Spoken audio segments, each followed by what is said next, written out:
Nous, c'est un match de préparation, ce premier match de janvier contre la SPTT Caen.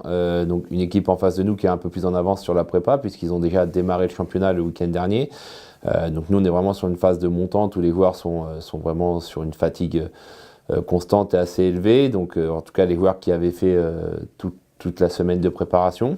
Le score, du coup, est plutôt bon. Alors même s'il y a la défaite, on est sur un match nul à 10 minutes de la fin. On a les occasions pour marquer, nous. Ce troisième but, on ne le met pas, c'est la SPTT qui le met sur un contre.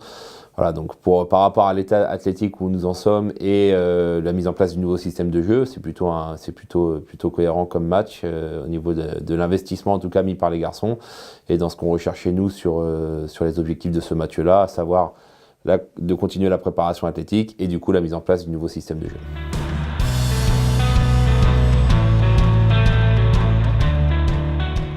On voit qu'on a eu des problèmes à gérer quand même cette organisation défensivement parce qu'on a eu un souci de gestion de la profondeur, de l'espace dans notre dos.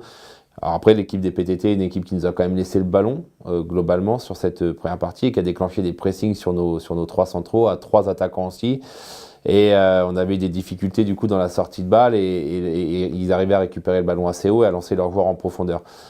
C'est ce qui a été compliqué dans la complémentarité de nos centraux et dans cette communication. C'est un manque de communication et de connaissance du système, mais ce qui est normal. On a travaillé qu'une seule séance sur le système à proprement parler et on l'a travaillé sur l'aspect défensif, mais surtout sur l'aspect du pressing. On n'a pas encore travaillé sur notre ligne défensive, sur la gestion de cet espace dans leur dos. Donc ça va être vraiment un des thèmes prioritaires à travailler assez rapidement sur la gestion des espaces dans le dos de nos centraux. Donc ça libère beaucoup d'espace dans le dos de nos latéraux et c'est important du coup de venir compenser ces espaces pour pas retrouver ces situations trop faciles pour la SPTT de partir en face à face sur un simple jeu long. Voilà, donc le cadrage du porteur de balle est important, ce qui n'a pas été fait tout le temps, et aussi la gestion un peu de cette profondeur quand ce joueur-là n'est pas cadré, qu'il peut y avoir jeu long et qu'il y a des joueurs qui prennent cet espace-là. Ça va être à revoir, à travailler, en espérant du coup que ça prenne. Et ça, j'ai vu l'investissement qu'ont mis les garçons hier dans le système, j'ai pas de crainte là-dessus.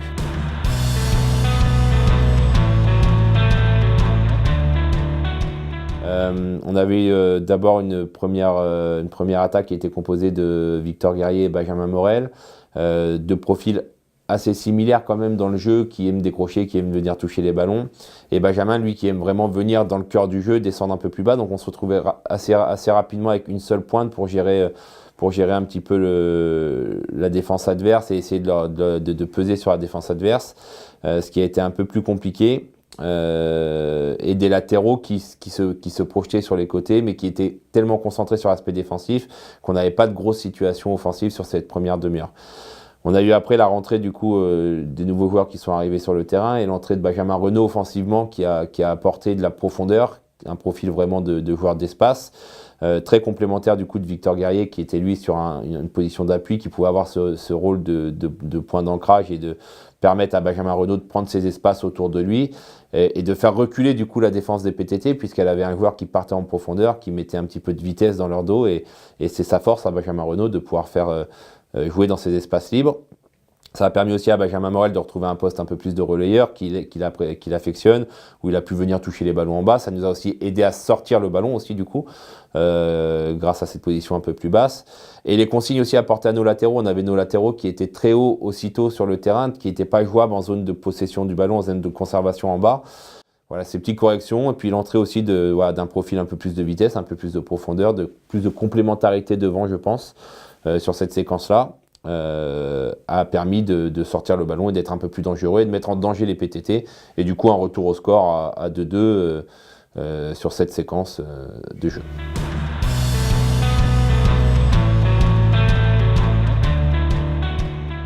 Les joueurs sont à des niveaux de préparation différents aussi au sein même du groupe parce qu'on a par exemple une très bonne rentrée de Benjamin Renaud avec beaucoup de jambes qui a pris beaucoup d'espace, qui a fait mal à la défense des PTT.